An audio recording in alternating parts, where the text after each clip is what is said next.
Estamos de volta ao programa Nisto Cremos, as grandes verdades da Bíblia. Hoje, o tema número 16, vamos estudar juntos aqui sobre a ceia do Senhor. Um artigo da revista National Geographic provê uma interessante ilustração do amor de Deus por nós.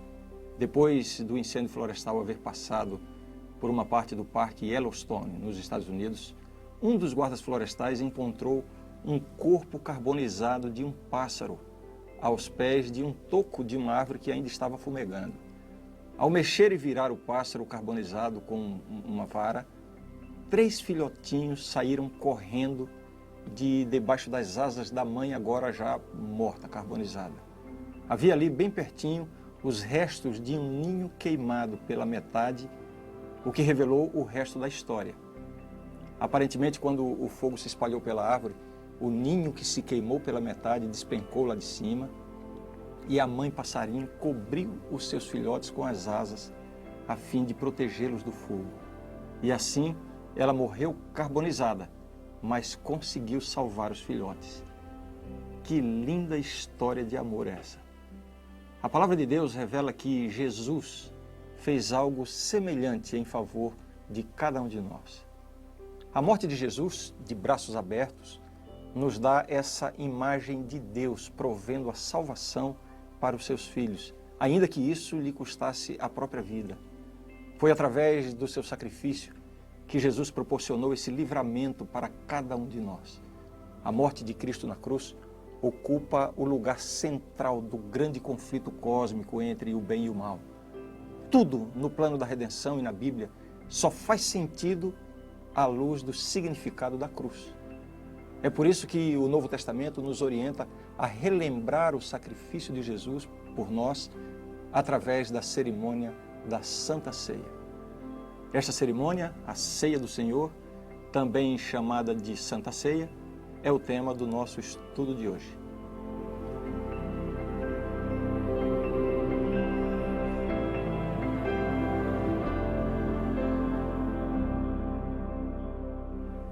Eles estavam todos muito cansados, com os pés empoeirados, e foram ao aposento alto a fim de celebrar a Páscoa. Alguém havia providenciado um cântaro com água, uma bacia e uma toalha para a prática normal da lavagem dos pés. O problema é que ninguém desejava executar o papel de criado, de escravo para lavar os pés dos demais.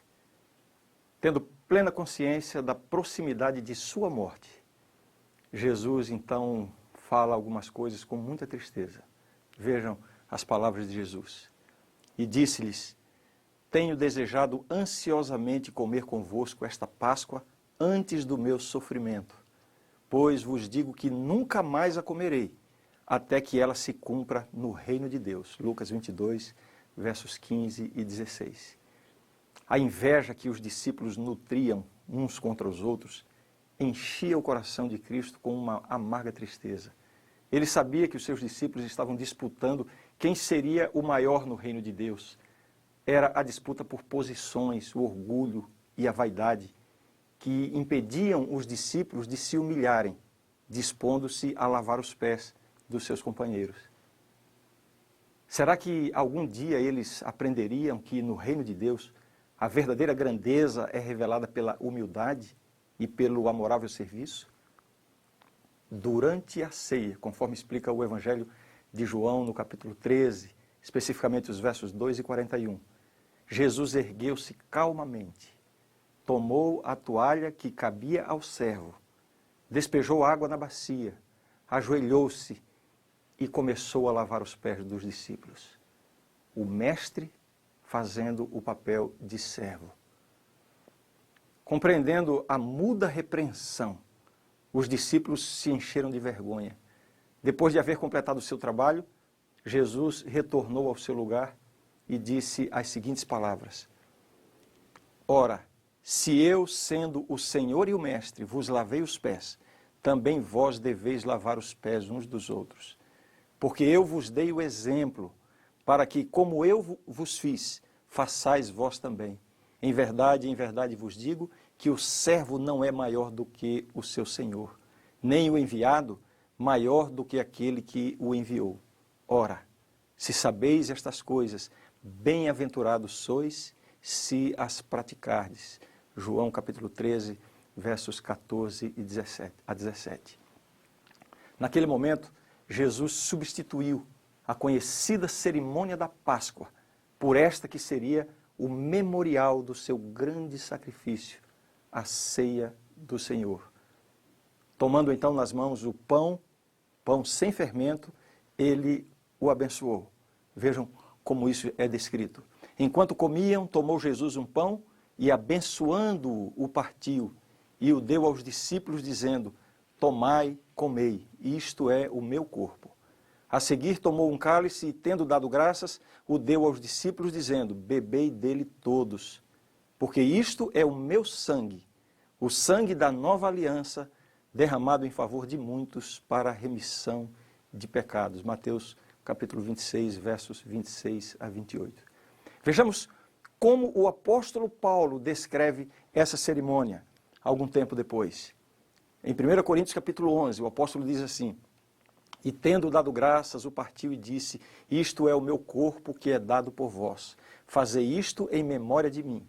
Por semelhante modo, depois de haver ceado, tomou também o cálice, dizendo: este cálice é a nova aliança no meu sangue. Fazei isto todas as vezes que o beberdes em memória de mim. Porque todas as vezes que comerdes este pão e beberdes o cálice, anunciais a morte do Senhor até que ele venha. Assim, nós vemos que o próprio Jesus instituiu a ceia do Senhor, ou a Santa Ceia, como podemos chamar também. E ele ordenou aos seus discípulos que a praticassem como um memorial do seu sacrifício, que estava para acontecer nas horas seguintes. Agora, um ponto importante sobre esse assunto. Antes de servir o pão e o vinho, Jesus lavou os pés dos discípulos. A questão é, quando ele ordenou que esta cerimônia fosse praticada por seus seguidores até a sua segunda vinda, essa ordem incluiu o rito do lava-pés ou apenas os emblemas do pão e do vinho? A grande maioria dos cristãos não pratica o rito do lava-pés antes da ceia. Entendem que o significado dado por Jesus inclui apenas a ceia. Pois eu quero mostrar para você agora que uma análise mais atenta da Bíblia nos revela que o lava-pés antes da ceia também deve ser praticado pela igreja cristã. A razão por que muitos não praticam é que entendem que Jesus lavou os pés dos discípulos apenas como um ato de limpeza física. Eles estavam com os pés empoeirados e antes da ceia precisavam ser lavados. Assim, veem nesse ato apenas uma nobre demonstração de humildade da parte de Cristo. Mas o significado desse gesto vai além de simplesmente uma lavagem física. Nós vemos isso claramente em 3 momentos relatados no Evangelho de João, capítulo 13. Primeiro, no diálogo entre Jesus e Pedro. Depois, no que Jesus falou a respeito de Judas. E, finalmente, na declaração que está no verso 17. Vejamos então esses pontos. Disse-lhe Pedro: nunca me lavarás os pés. Respondeu-lhe Jesus: se eu não te lavar, não tens parte comigo. João 13, verso 8. Fica claro aqui que esta lavagem não se tratava apenas de uma questão de higiene física. A lavagem que Jesus fez simbolizava uma lavagem muito mais profunda, uma lavagem espiritual. O segundo ponto que demonstra isso: declarou-lhe Jesus: quem já se banhou não necessita de lavar, senão os pés. Quanto ao mais, está todo limpo. Ora, vós estáis limpos, mas não todos. Pois ele sabia quem era o traidor. Foi por isso que disse: nem todos estáis limpos. Vejam mais uma vez que Jesus está aqui falando da limpeza no contexto em que ele estava lavando os pés dos discípulos.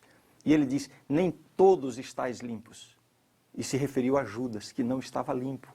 Ora, Judas não estava limpo somente porque estava com os pés sujos? Todos estavam com os pés sujos. Jesus estava claramente se referindo a uma limpeza interior, a uma limpeza do coração. Então Jesus vincula o gesto, o ato do lava-pés a essa limpeza interior. E finalmente, o terceiro ponto que comprova isso aqui no Evangelho de João. Ele diz assim: ora, se sabeis estas coisas, bem-aventurados sois se as praticardes. Este é o verso 17.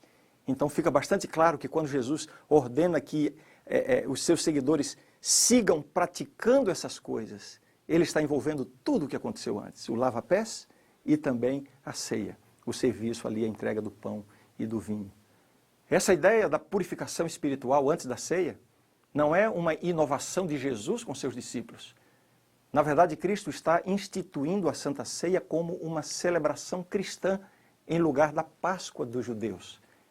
E segundo a lei, antes do primeiro dia da semana dos pães asmos, lá na festa da Páscoa, ou seja, antes da celebração da Páscoa, as famílias dos judeus removiam de suas casas todo o fermento e todo o pecado para poderem celebrar a Páscoa.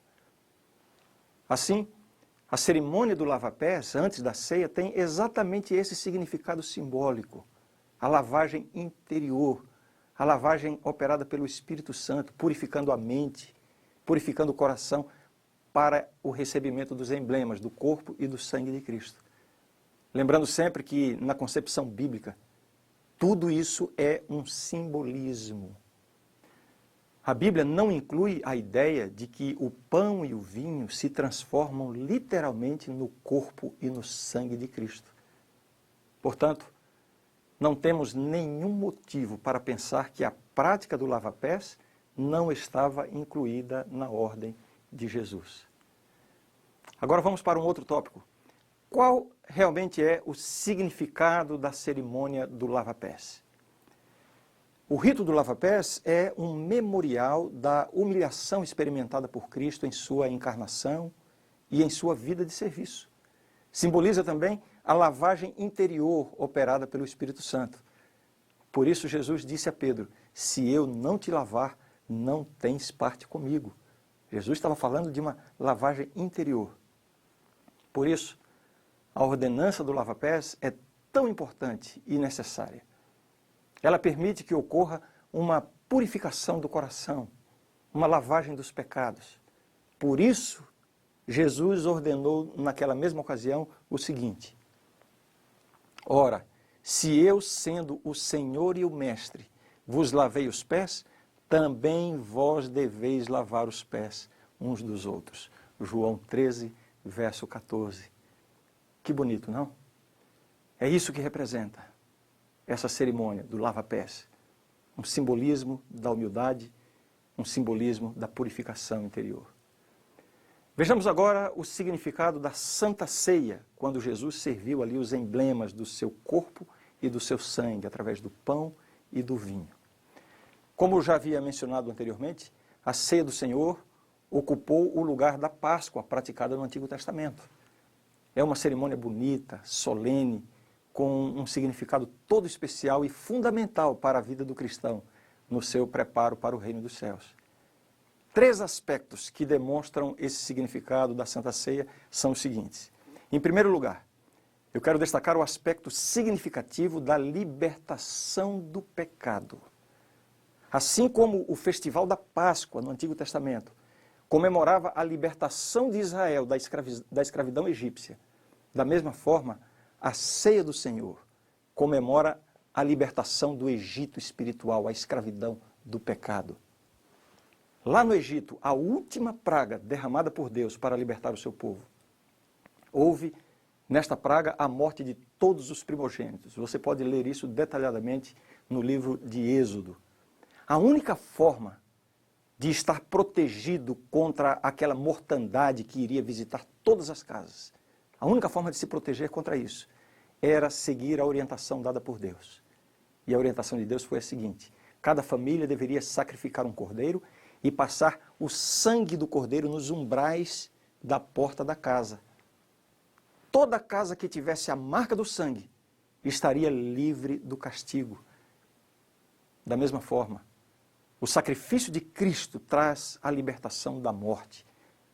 O pecador é salvo pelo sangue de Cristo. O pão e o vinho servidos na ceia têm exatamente esse significado. Vejam o que diz o texto. Jesus disse o seguinte: quem comer a minha carne e beber o meu sangue tem a vida eterna, e eu o ressuscitarei no último dia. João capítulo 6, verso 54. A ceia do Senhor proclama que a morte de Cristo na cruz providenciou a salvação para cada um de nós. Providenciou o perdão e a garantia de vida eterna. A cruz removeu a nossa condenação e nos concedeu as vestes da justiça de Cristo, assim como também o poder para vencer o mal. Agora, algumas informações sobre os emblemas usados na Santa Ceia, o pão e o vinho. Tanto o pão quanto o vinho devem ser sem fermentação. O fermento na Bíblia simboliza o pecado. E como Jesus não tinha pecado, os símbolos do seu corpo e do seu sangue têm que ser desprovidos de fermento. Veja a confirmação disso aqui. 1 Coríntios 5, versos 7 e 8. Lançai fora o velho fermento, para que sejais nova massa, como sois de fato sem fermento, pois também Cristo, nosso Cordeiro Pascal, foi imolado. Por isso, celebremos a festa não com o velho fermento, nem com o fermento da maldade, da malícia, e sim com os asmos da sinceridade e da verdade. Então, a cerimônia é um simbolismo de algo completamente puro, sem pecado. A linguagem aqui é usada de forma metafórica, então perderia completamente o sentido transformar uma cerimônia cujos emblemas simbolizam algo sem fermento, que é o símbolo do pecado, usando emblemas com fermento.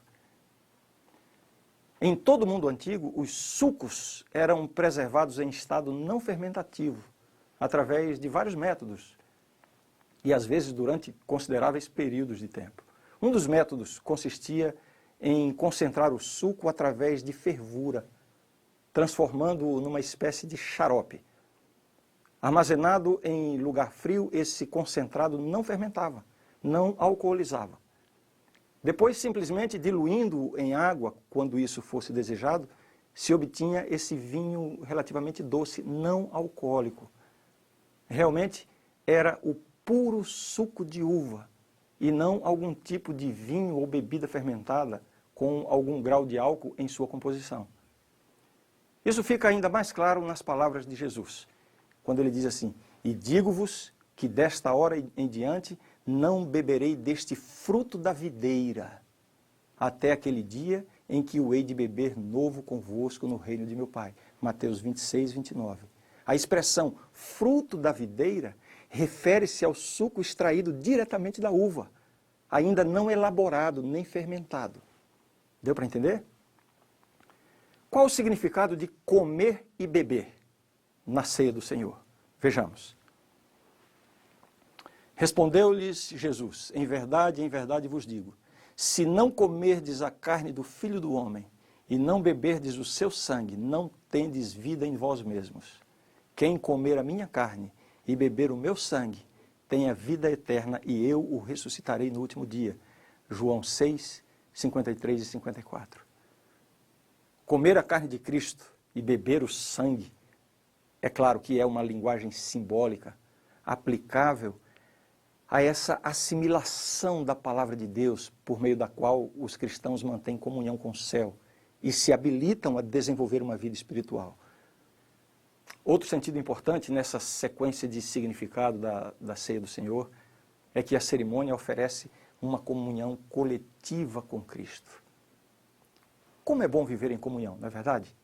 Sem divisões, sem separações, mas em união, em amor fraternal.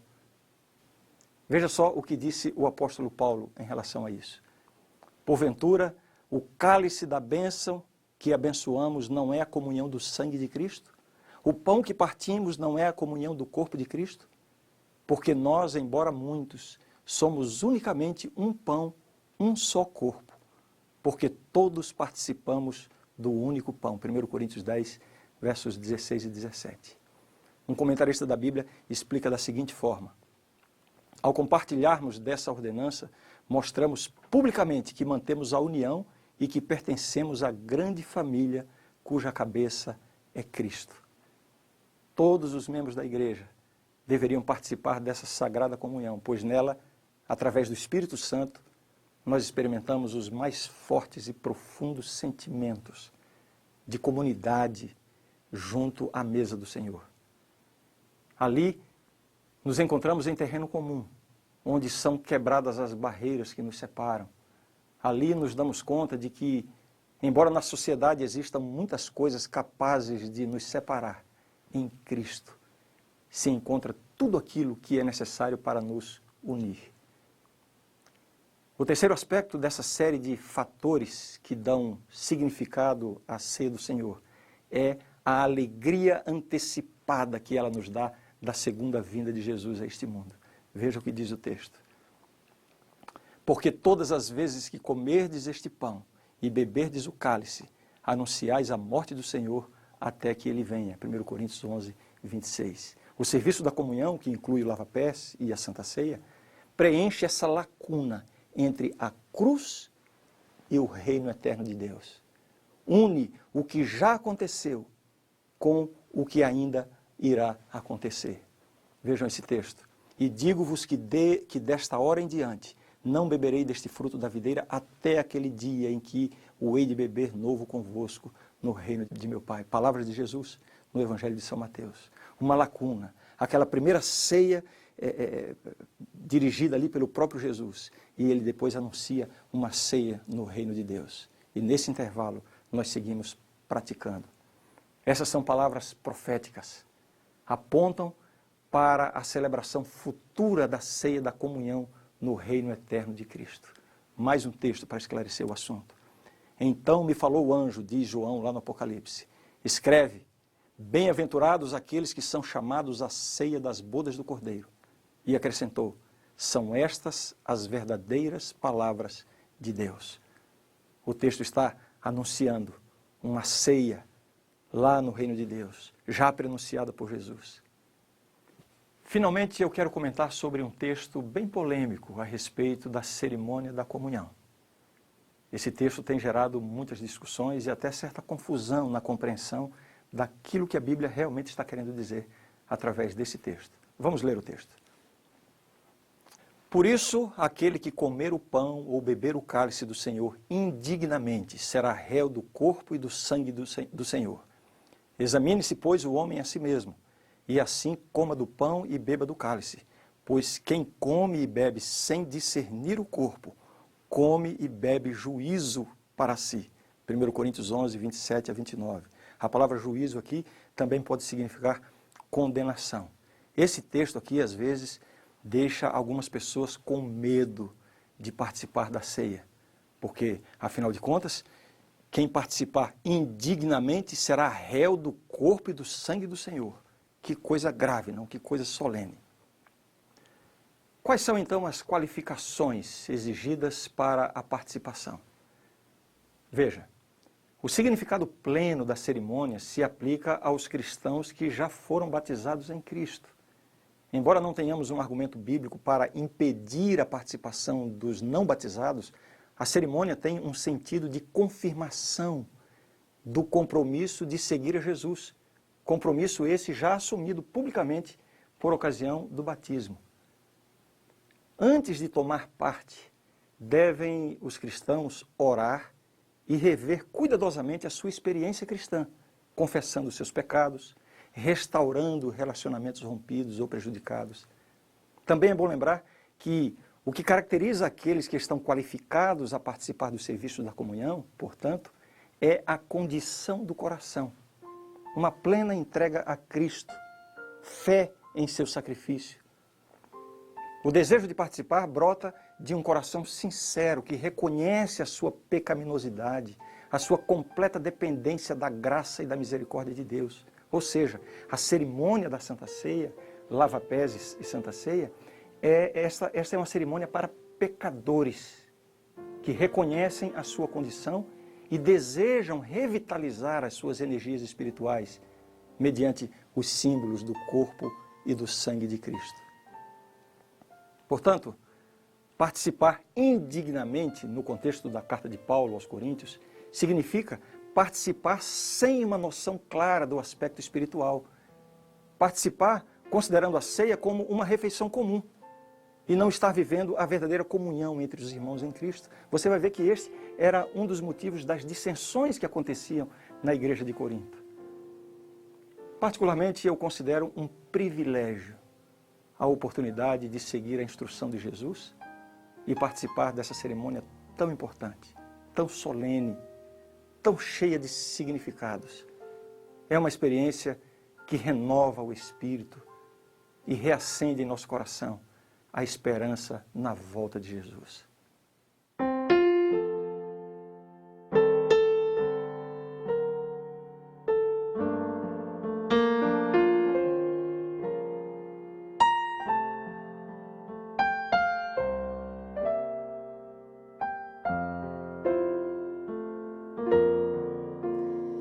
Rude cruz se erigiu, dela o dia fugiu, em sinal de vergonha e dor.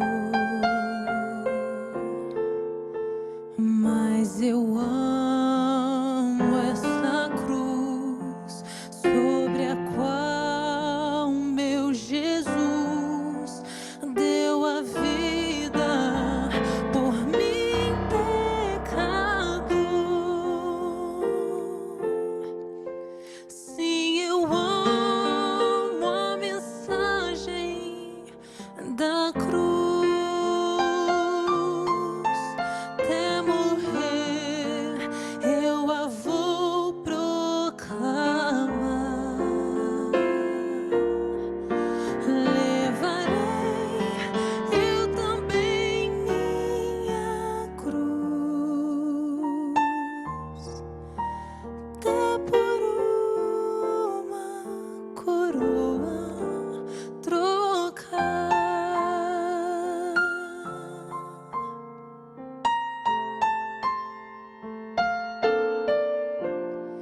Eu aqui com Jesus, a vergonha da cruz, quero sempre levar e sofrer.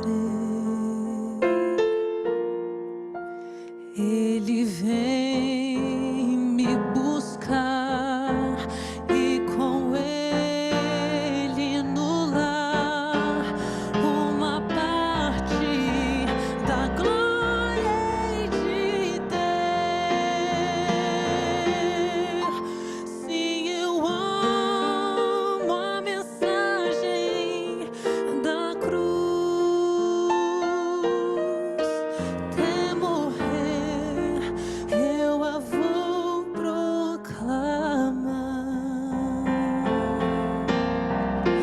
Levarei eu também minha cruz, até por uma coroa trocar.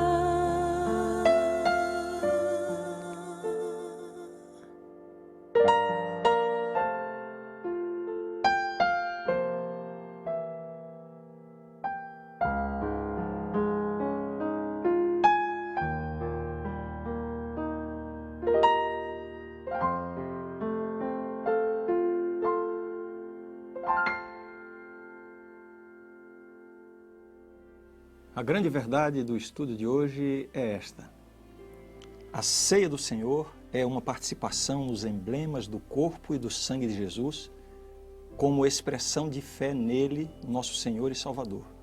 A preparação envolve o exame de consciência, o arrependimento e a confissão. O Mestre instituiu a cerimônia do lava-pés para representar renovada purificação, para expressar a disposição de servir um ao outro em humildade semelhante à de Cristo e para unir nossos corações em amor. Esta é a verdade e eu creio nisto. Na próxima lição estudaremos sobre os dons e ministérios espirituais. O que a Bíblia ensina sobre o dom de profecia, o dom de línguas e tantos outros dons. Até lá!